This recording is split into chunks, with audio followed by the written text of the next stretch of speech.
Let every excuse me, let every man prove his own work. That's what we're talking about today on spiritual combat.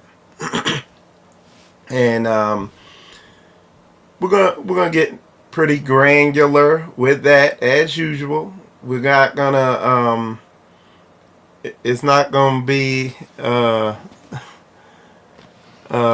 wrapped in a veil of religiosity or Christianity. We're going to come straight down the middle.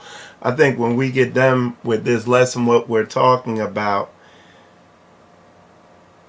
you saints are going to be thoroughly educated and equipped.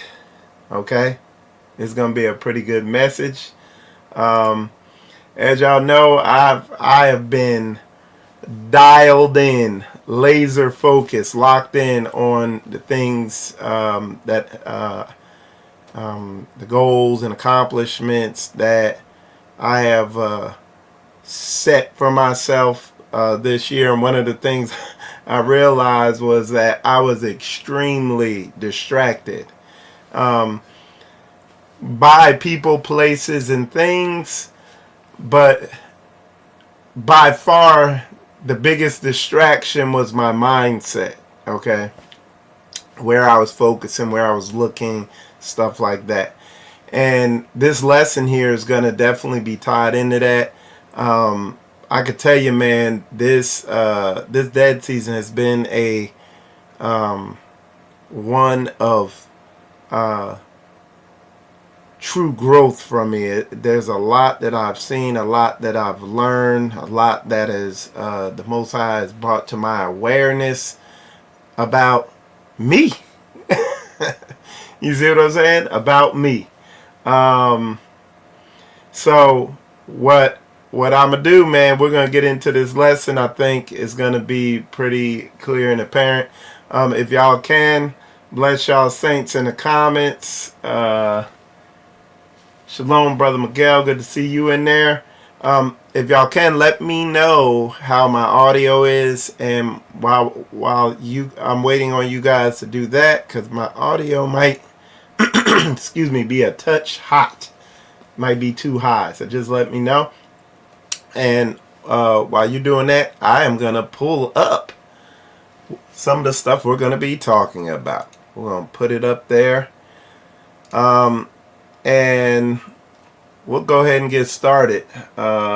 Everybody's saying the audio is awesome. That is awesome. Okay, so let's get started. What we're talking about is we're going to start with Galatians chapter 6. We're going to start at verse 4. It says, "But let every man prove his own work, and then shall he have rejoicing in himself alone, and not in another. For every man shall bear his own burden." Okay? So now, what we're going to do for the sake of clarity, we're going to read it in the Amplified. It says, "But let every person carefully scrutinize and examine and test his own conduct and his own work.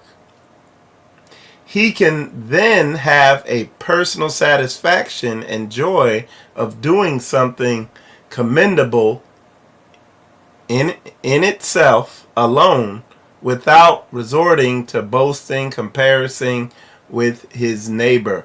For every person will have to be equal to his own load of responsibility." So, you know, one of the Bible verses you hear me bring out a lot, it's the next one. It's this Philippians chapter 2 verse 12. You know, I talk about that one a lot, about working your salvation out with fear and trembling. And you know, y'all, in late December And then through in January, I was on here a bunch, and I was letting y'all know, hey, we're getting ready to get dialed in, encouraging other brothers and sisters to get dialed in. And dialed in, I did. I did get dialed in. And, what I recognized, I was like, wow, there is so much work that I need to do on myself, spiritually, mentally, socially, in all the areas, physically, health-wise, fitness, economically, career-wise, business-wise, all that stuff. As I began to eliminate the distractions and the noise in my life, in my mind, what I'm focused on, and really focus on what matters, like I quickly recognized, I was like, yo, I don't have time. I don't have time for anything else. Like I literally, and I've been consumed and overwhelmed with the work I have to put in. However, on a good side, like it says here, rejoicing. It talks about rejoicing in himself alone and not in another, for every man shall bear his own burden. So what I really did is took on these burdens of myself that, come to find out, as I began to really get in a relationship with myself and really see aspects of myself that I had neglected, because I put the cart before the horse. We have to get in a relationship with the Most High, get in a relationship with ourselves, and then our relationships with all these other things falls right in line. But what I found, I actually see a lot of people, they're in a relationship with the Most High, but they're not in a relationship with themselves.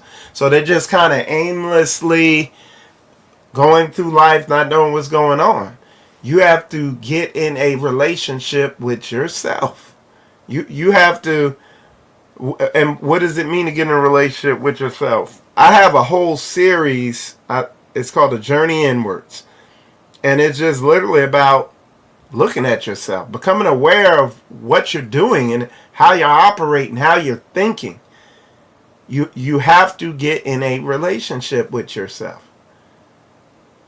A lot of people, due to past trauma and things that have happened and different things operating within them, they have failed and they shy away. They've pushed themselves down in a corner and they've cultivated a persona to make themselves look like something, but hey, I gotta get in a relationship with the Most High. So they're in a relationship with the Most High, and they're learning the word, they're getting educated, and they're getting a biblical understanding, but there's no way to apply it because they don't know themselves.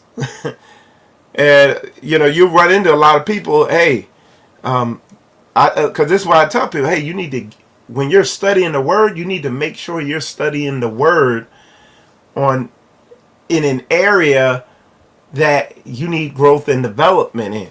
And they're like, okay, but how do you know what area you need growth and development in if you don't even know who you are? You've never met yourself. And people are like, how could I not meet myself? I am myself, And what I'm saying by that is you've never taken the time to look at and really analyze what you're doing and why you're doing it in all these different areas in your life. Okay? You've never sat there and proved your own work. And in that, you're not going to be, things, you're not going to bear fruit. You're just going to, You're going to be doing mental ascension. Okay? Mentally ascending in your mind and not really growing and developing and not on any focused trajectory. Because again, if you don't know who you are, if you don't know what's operating inside of you, you'll just be bouncing from one thing to another. One emotional impulse to another emotional impulse. One external stimulation to another external stimulation. And then you look back and your life looks like a ping pong game. Boom, boom, boom, just bouncing all over the place. Instead of the trajectory of an arrow. Straight shoot. Ask me how I know this. Because it's been me in a lot of areas. Now, I've been broadly focused to a degree, but I want to be laser focused. Why? Because there's not a lot of time, y'all. There's not time to be wasting, One of the time wasters in my life were, getting sucked into that trap of trying to pump time, energy, and effort into people when it doesn't take all that. Like, that's a major realization for me. And when you get your validation, look what it says here on this one. We're gonna read I'm gonna read it in the Amplified. But when you're externally validated, like when you get your dopamine hit from other people pouring into you, stuff like that, you're not going to get anywhere. You're not going to grow. And that's how that mechanism works there, where you have people, they want people to kind of pour into them and comfort them. And then you got people who want to pour in and comfort, because both people are getting dopamine hits. Oh, I'm being used and people need me. And then, oh, people are caring about me. And it's a vicious cycle of distraction that takes away from what we're going to be talking about today. About, you proving your own work. Scrutinizing yourself and what you're doing and how you're operating. Okay? Alright, so what we're going to do, let's read that real quick again. I'm going to read the Amplified. But let every person carefully scrutinize and examine and test his own conduct and his own work. It's like I watch. You show me a person who's stagnant, who's not changing. I'm gonna show you a person who doesn't scrutinize, analyze, test. What are all those things it said? His own work. What does it say there? Who doesn't carefully scrutinize, examine, and test their own work, their own behavior, their own conduct, what they do. It's literally a math equation of, hey, this is why you're stuck. And a lot of people, you can watch their computer go in a boot loop when you tell them some of this stuff. Like, you be like, eyes be rolling in their head or something, because they're trying to compute. But this is where people need to lock in and focus at. How are you going to truly implement what the word says into your life? And a good thing, like Pastor be saying, a good defibrillator for your mind, a good thing to some jumper cables for your mind in this area is to read the book of Sirach, Ecclesiasticus, and the book of Proverbs. It breaks the Most High's expectations down into minute particles. It gets granular with it. The laws, statutes, and commandments laid out in the Word point you in the direction of getting your heart right, your spirit right, your mindset, having the mind of the Most High, what operating like that instead of this carnal, emotional ping pong mind we got. This failed mind we have, or not mind, but nature.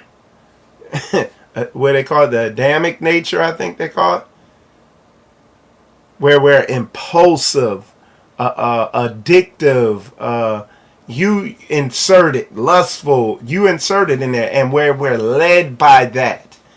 That's our God, is our emotions. You see what I'm saying?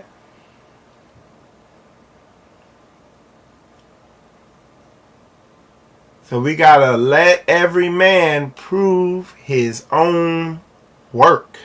Okay? Alright, so now we're gonna let's move to the next scripture. I think I got all the meat off the bone. I think we got down to the bone marrow on that verse there.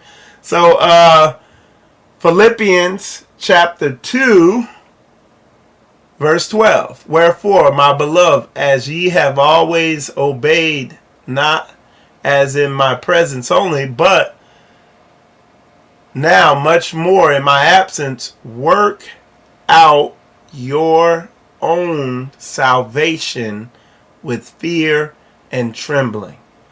And a lot of people are either ignoring this, they're ignoring it in two ways. One, people just blatantly ignoring it, and they're getting caught up and carried away with fruitless endeavors. Okay? The reason why you see me sitting here pausing is because it's too many to name. It could be people, it could be places, it could be things, it could be mindsets. One of the big ones right now is social media. Getting caught up in that in an unfruitful way. What do I mean getting caught up in social media in an unfruitful way? Just getting caught up in what would you call it? In the drug aspect of social media. When I say that, I mean it's like a mental, visual drug sometimes, because there's stuff on there that's fruitless, that has nothing to do with your growth and development, that will just suck you in. And if you go over there and you look at it, it's like taking a sniff of something you ain't supposed to, and you're like, "Ooh, let me get another one." You know what I'm saying?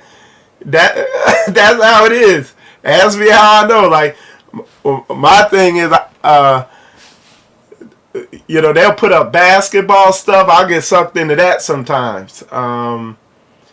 Fight videos, that's me. Yeah, I get when that gets put up sometimes. Drama. Ooh, don't even get me started on the drama going on out there. Yeah. So if I go over there and look at it too much, it'll just literally come in and put a spirit on you and suck you into that stuff. Drag racing, I gotta be careful with that. I actually, had to block all that out, because the algorithm will start feeding you that stuff, and then I'll be watching drag racing videos. That's my big thing. Everybody got something. Don't get me started on the porn aspect of it. You gotta, if you're gonna be on social media, you have to program your algorithms. And when they put something up, even the soft gateway stuff that'll pull you into that type of lust, exercise videos, you name it, what you gotta do is flag it and be adamant. I don't want this type of stuff shown. And the algorithm will, because they want you to stay on their platforms, that algorithm will immediately begin removing that stuff, because they see, hey, he don't like this stuff, and they want you to stay on their platform. What's another thing? You need to program that algorithm. You need to use it. One of the main things now that I use Facebook for is mobility research. You know, how to stretch and get more mobility in my knees and stuff like that. Exercise stuff. That's one of the things I do that I use it for. But brothers and sisters, you got to be intentional with working your salvation out with fear and trembling. You can't be led by your emotions. You can't let other people take you off track. Brothers and sisters, my days now are on rails. Okay? You know, and I have my priorities set up that I know I need to get accomplished to win each day, and I don't let nothing get that off track. People, places, things, my own mindset, you name it. And I know that I don't have to focus on my goal and constantly be looking at my goal and worrying about it. I know if I win the day, I'm going to be where I need to be down the road. I just got to make sure each step I take is good, a perfect step. And that's what I focus on. That's how we need to move.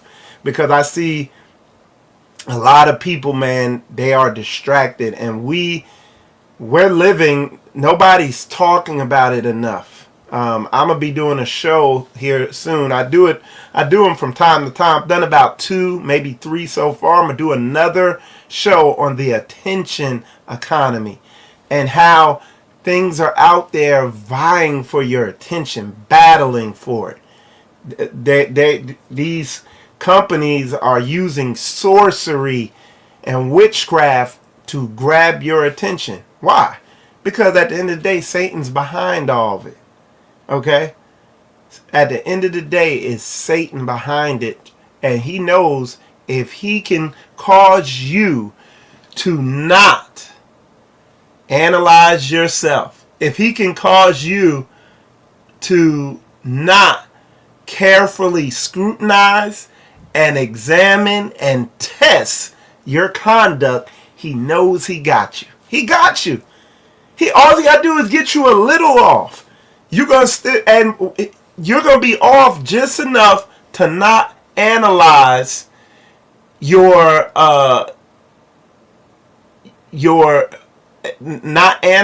examine, and test your conduct.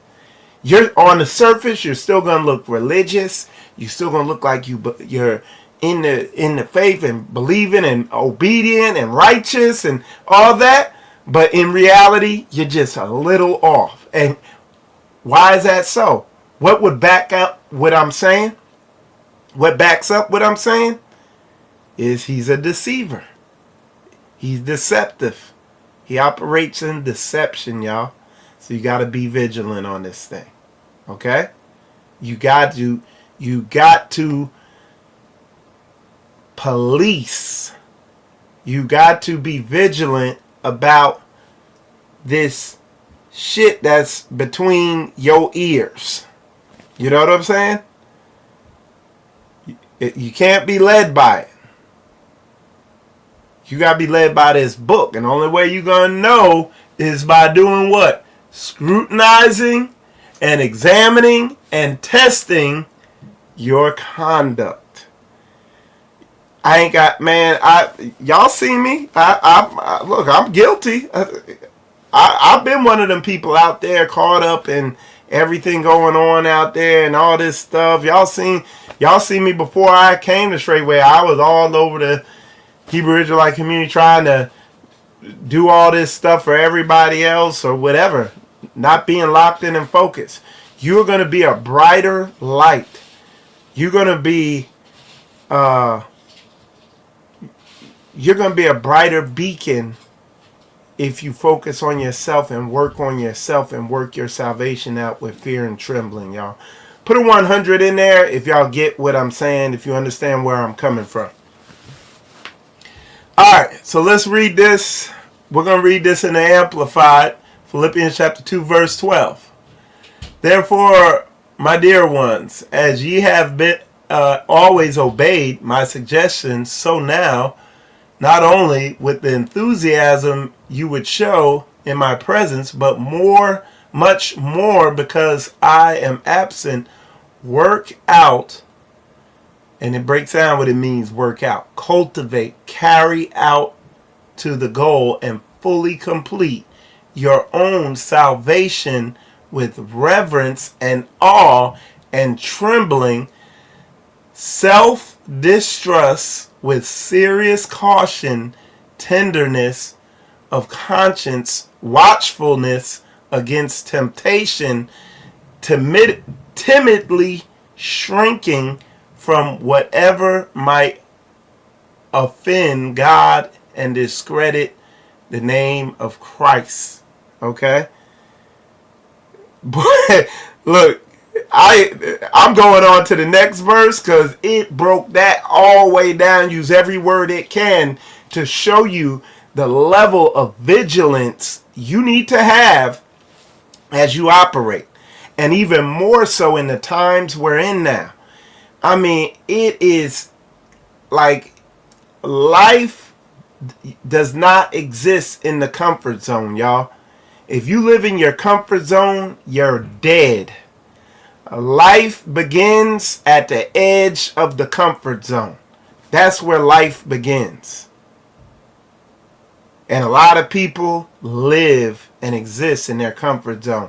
Their decisions and the moves they make are led or guided or dictated by comfort. That's a problem. All right. We're moving to the next. Let's see what we got here. It says, we got 1 Timothy chapter 4, verse 15. Meditate upon these things. Give thyself wholly to them, that thy profiting may appear to all. Take heed unto thyself and unto the doctrine, continue in them. For in doing this thou shalt both save thyself and them that hear thee. Again, it's basically saying what I just told y'all earlier.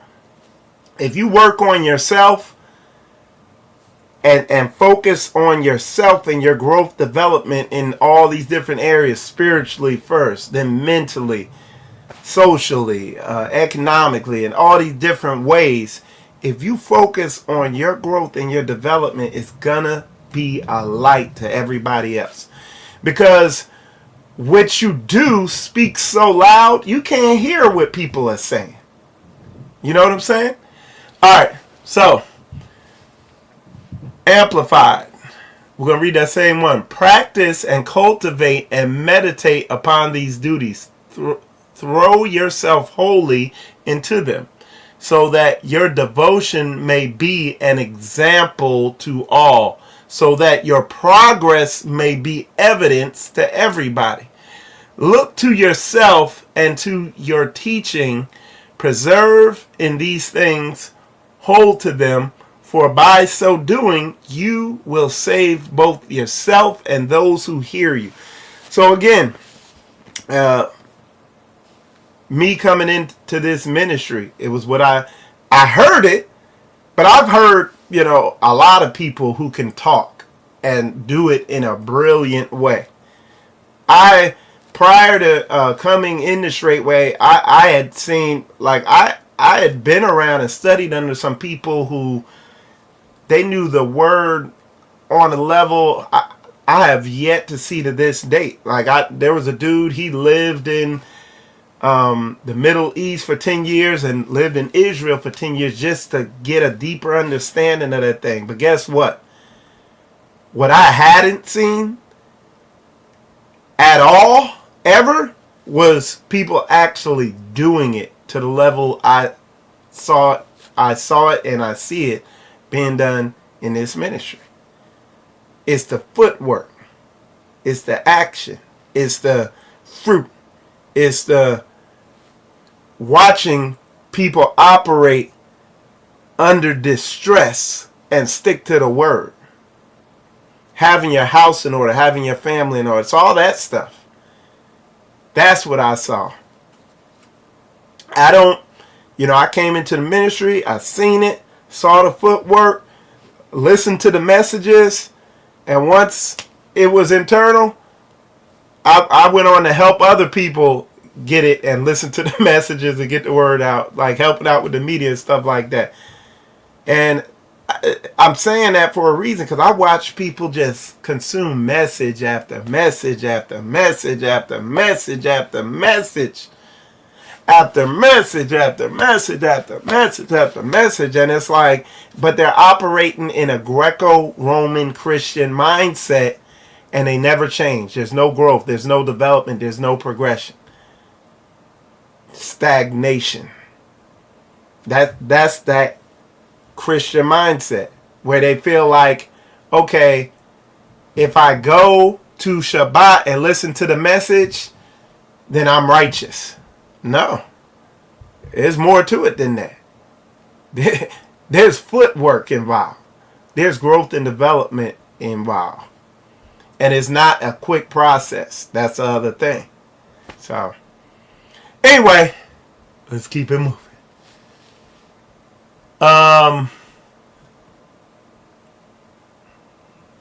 Let's go to the next one. It says, keep thy heart with all diligence, for out of it are the issues of life.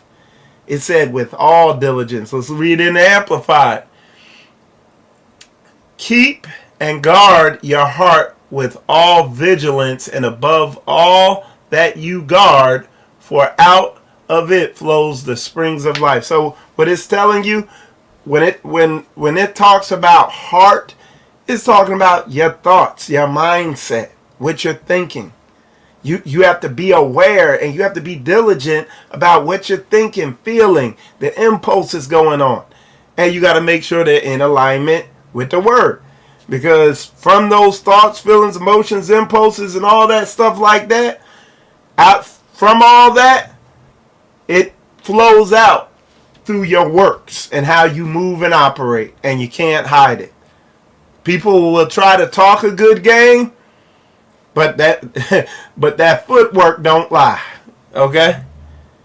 All right, let's see. Here we go. There's another good one. Sirach chapter 37, verse 27. My son, prove thy soul in thy life, and see what is evil for it, and give not that unto it. Don't give it to your soul. But the only way you're going to know this is by what? Looking at yourself, y'all. You got to look at yourself. You got to pay attention to what's going on. You have to get in a relationship with yourself. Not with Facebook. Not with Instagram. Not knowing it. Not getting caught up in drama. Not getting caught up in distraction. Not getting caught up in sports. And I'm not saying you can't look at sports or anything like that, but when you're consuming more of that than time you're spending with yourself, it's a problem. You're gonna get distracted, and this is this is a major. This is the elephant in the room. Like, this is a major thing that everybody's dealing with, because everybody's caught up in social media and the distractions there. Everybody's caught up in distractions from people around them. Like I said, people, places, things. And then everybody's caught up in distractions from their own mind. The BS they tell themselves. People believe their own rhetoric. And you got to question it.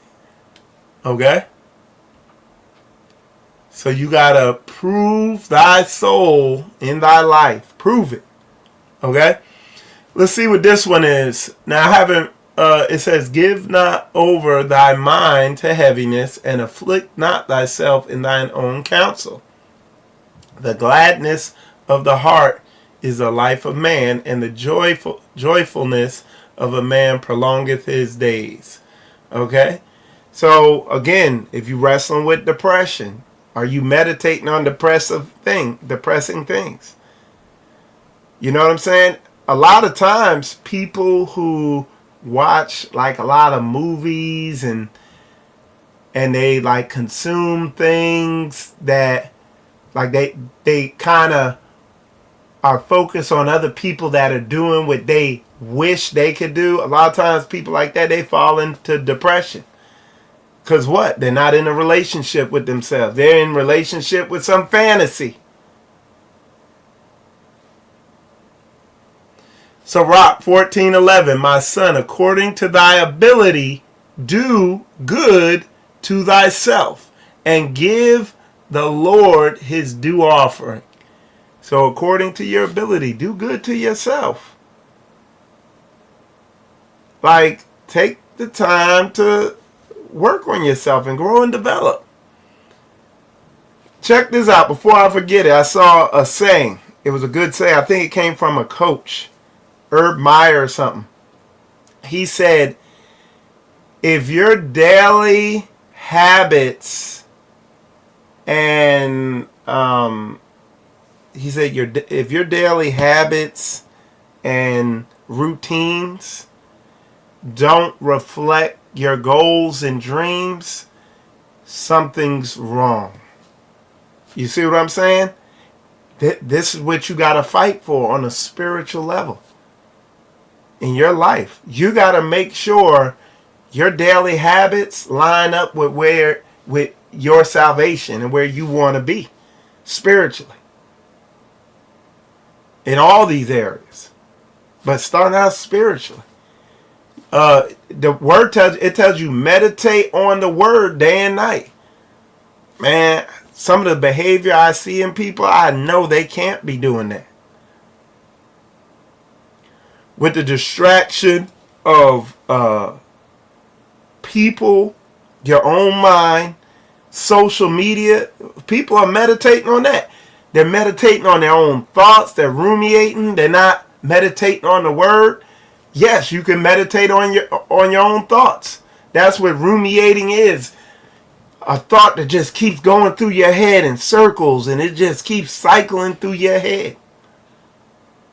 And you can't stop it. How you stop it? Prayer, fasting, reading that word. Put a 100 up in there if you get what I'm saying. Meditating is just thinking on stuff going on with other people around you, people who are distractions. One of the things me and Pastor Corey talked about, we had a nice conversation, is like righteous distractions, righteous looking deceptive distractions, where people will be like, oh, I need your counsel. Hey, I need your help on this or this, that, and the other. And then the next thing you know, you're just endlessly counseling somebody and rebuking them and correcting them on something over and over again. And you realize, dang, it's a distraction. It's causing my habits to not be what lines up with my goals and where I need to be. It's a distraction. And I don't even need to explain social media and all that shit. Like, people by default be meditating on that. And it's a disaster. Y'all get it. Y'all get it. I know y'all. I can see y'all get it. Y'all understand what I'm saying? Alright, let me see. So, what I have here is the parable of the talents. Okay? Matthew chapter 25, verse 14 through verse 30. And what I want, that's y'all's homework. I want y'all to read it. Okay? But what I want to show y'all concerning this, y'all give me a sec. I'm going to pull this up. This is the tale of the talents, where each person was given a talent, and we're going to define all that. And at the end, the master returns, and you had People, some of them multiplied it threefold, fourfold. What was given to them, they multiplied it. And then you had one who said, "Oh, master, I just wanted to keep it safe, so I buried it." And what he says to him, "Thou slothful servant." Called him a slothful servant, lazy servant. Is that what you are? Are you a lazy servant? Has the Most High given you talent, skills, and abilities, and you just have come up with an excuse and a reason to just not do it because what? You want to stay in your comfort zone. You want to live there. You want to enjoy just not having to deal with, uncomfortable situations. Okay? Check this out, though. I'm gonna show y'all something. This is gonna be real good. Okay? Let me switch this around real quick. Okay. There it is. And where are you at? Right there. Okay. So what we're going to do is we're going to define talents. Okay?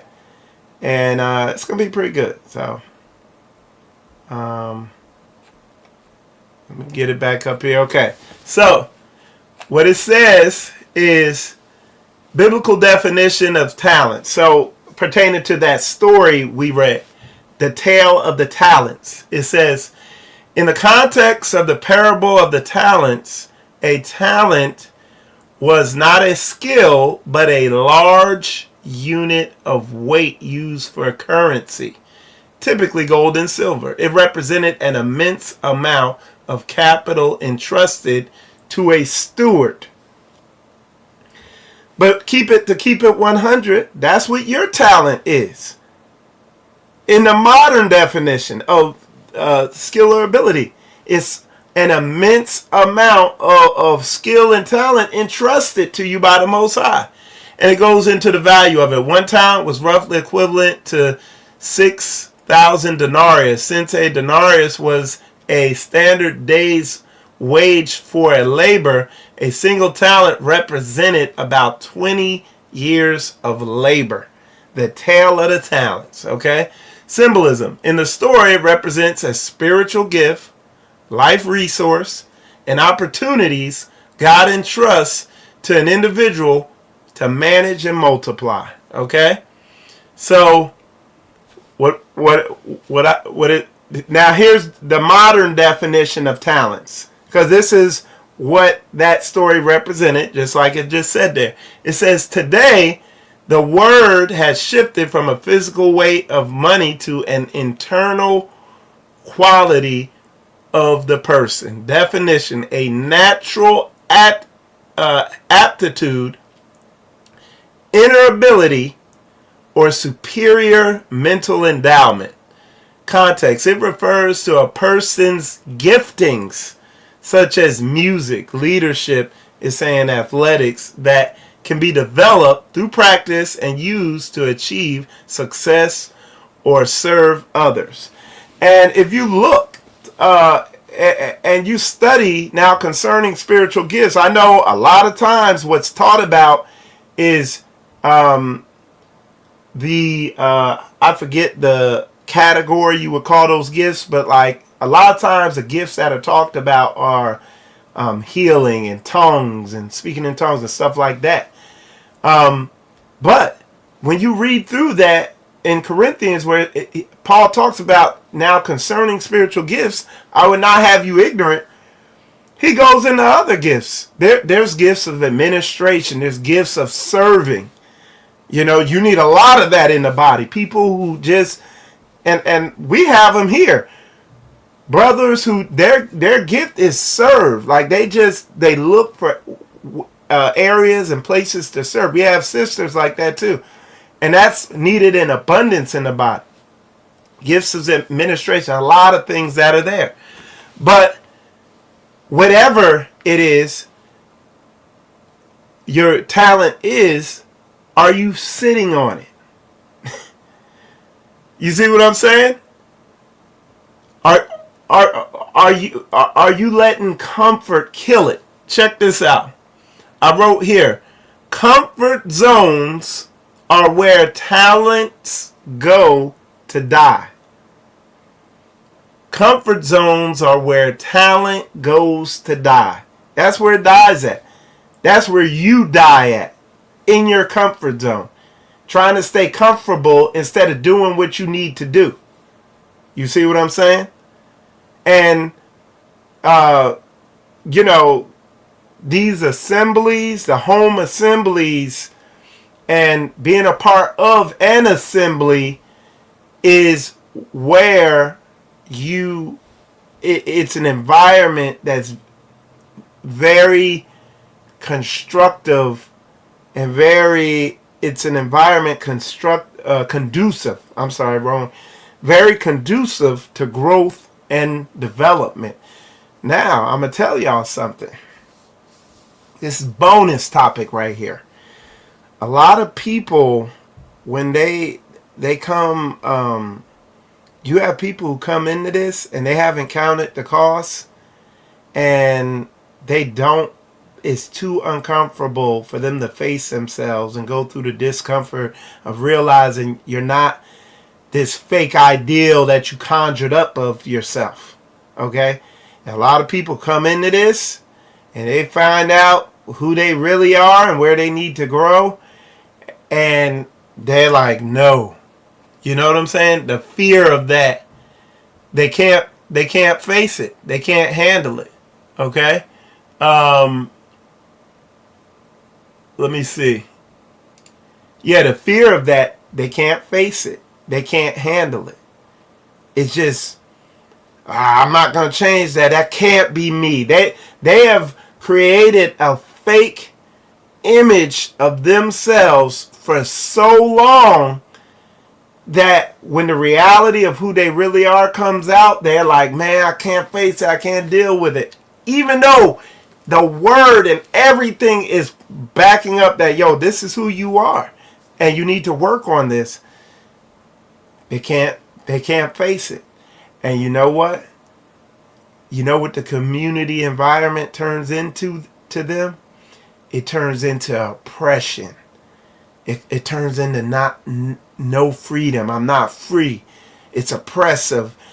They're lording over me and all this stuff like this. And it couldn't be further from the truth.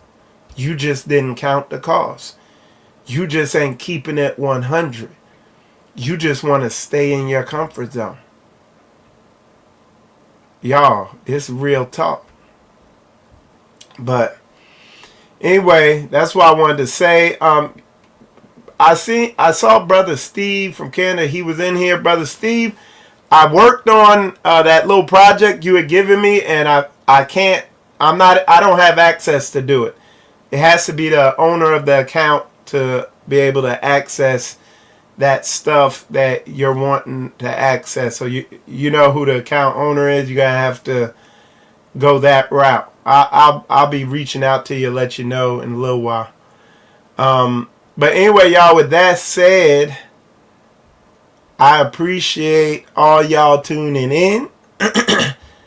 I'm Michael Israel. You are watching Spiritual Combat. And again, I want to let every man prove his own work. With that said, y'all, shalom, shalom.